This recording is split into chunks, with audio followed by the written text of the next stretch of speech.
Trihita Karana berasal dari kata tri yang berarti tiga, hita yang berarti kebahagiaan, dan karana yang berarti penyebab.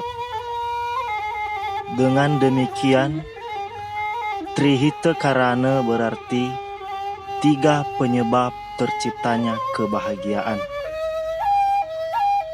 Pada dasarnya, hakikat ajaran Trihita Karana menekankan tiga hubungan manusia dalam kehidupan di dunia ini.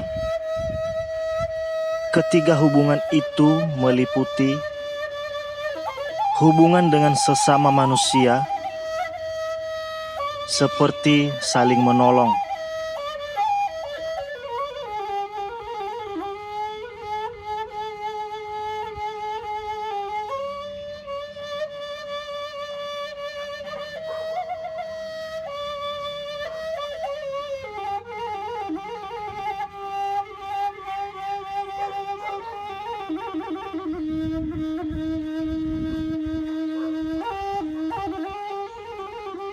hubungan dengan alam sekitar,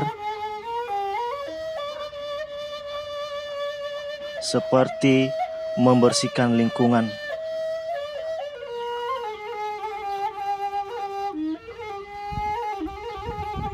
dan hubungan dengan Tuhan, misalnya sembahyang.